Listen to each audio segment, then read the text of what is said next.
안녕하세요. 빨간아재입니다. 미국 보수 매체에 윤석열 대통령의 지지율 급락이 미국에도 상당한 부담이 된다는 글이 게재되자 한국 보수 매체는 또다시 메신저 공격에 나섰습니다.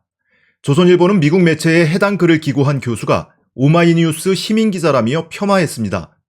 기고문을 쓴 한국계 미국인 최승환 교수가 오마이뉴스에 윤 대통령 비판글을 써온 시민기자에 불과하고 최 교수의 글이 실린 미국 매체 내셔널 인터레스트 기사도 정식 기사 코너가 아닌 코리아워치라는 블로그 코너에 실린 글이라는 겁니다. 조선일보 기사의 댓글이나 보수 성향 커뮤니티에서도 좌파의 왜곡 선동이라며 빛바랜 색깔론을 꺼내들고 있습니다. 기고문의 저자인 최승환 교수는 2004년부터 미국 일리노이 주립대에서 국제관계와 한국 정치를 가르치고 있는 종신 교수입니다. 최 교수는 이미 6개월 전에도 국내 정치판에서 크게 화제가 됐던 적이 있습니다.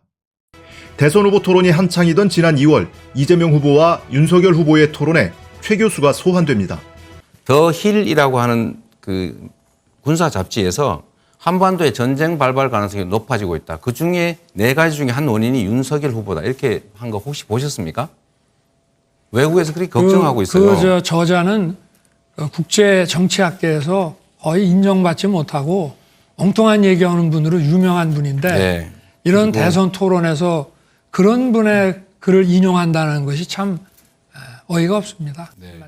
이재명 후보가 최 교수가 미국 정치 전문 매체 더 힐에 기고한 글을 인용해 윤석열 후보의 대북관을 비판하자 윤석열 후보가 이 글의 저자인 최 교수를 폄하한 겁니다. 학계에서 인정받지 못한다. 엉뚱한 이야기하는 걸로 유명한 분이다. 이런 말로 모욕을 당하자 최 교수가 직접 등판했습니다. 온 국민이 보는 대선 후보 TV 토론에서 봉변을 당한 최 교수는 즉각 국내 언론에 반박문을 보내왔습니다. 최 교수는 제가 국제정치학회에서 거의 인정받지 못하는 학자라면 윤 후보를 돕고 있는 한국 정치학자들은 어떤 수준의 학자들로 보고 계신지 윤 후보께 여쭤보고 싶다. 윤 후보의 외교안보 정책을 돕는 학자들 중에서 학문적 업적도와 논문 인용 지수가 저보다 더 높은 분이 있는지 팩트체크해서 꼭 알려주시기 바란다고 밝혔습니다. 실제로 노컷뉴스가 구글의 학술 검색 사이트인 구글 스칼라를 통해 연구 실적을 조사해보니 최 교수의 학문적 업적도는 23, 논문 인용 지수는 2014였습니다.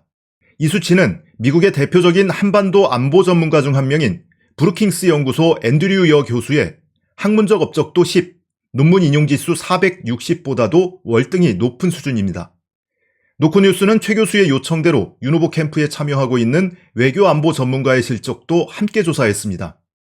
대선 당시 윤 후보 캠프의 외교안보 정책본부장이었던 김성한 고려대 교수의 경우 학문적 업적도는 7, 논문 인용 지수는 200에 불과했습니다. 연구자의 생산성과 영향력 지표인 학문적 업적도는 23대 7, 논문의 질적 수준을 나타내는 논문 인용 지수는 2014대 200.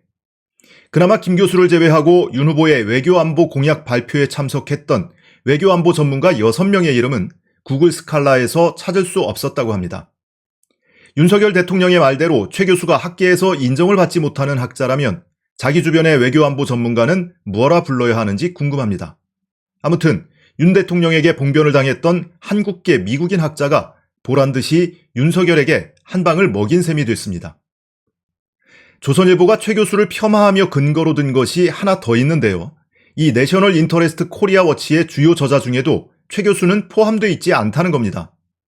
그럼 주요 저자 중 한 명인 미첼 블렛이 가장 최근에 게재한 글을 한번 보겠습니다. 한국인의 60% 이상이 윤 대통령을 싫어합니다 라는 제목으로 역대 대통령 최저 수준인 윤 대통령의 지지율을 분석하고 있습니다. 윤석열 정부의 부적절한 장관 임명과 전 정권 수사, 경제 문제, 사적 인연, 여성 인권에 이르기까지 한마디로 총체적 난국이라는 겁니다. 부적절한 장관 임명과 사회적 난관 등에 대해서 윤 대통령이 책임을 져야 한다고도 했습니다. 물론 미국 매체의 기사는 철저히 미국의 관점에서 작성돼 불편한 구석이 있는 것도 사실입니다. 하지만 취임사에서 국민에 의한 국민을 위한 정부를 추진하겠다더니 실제로는 검찰에 의한 검찰을 위한 정부를 만들었다는 비판이나 국민과 소통을 하겠다더니 여론조사 결과 낮은 지지율은 나에게 아무런 의미가 없다고 하는 등 민주주의의 기본을 이해하지 못하는 것 같다는 비판은 듣든지 말든지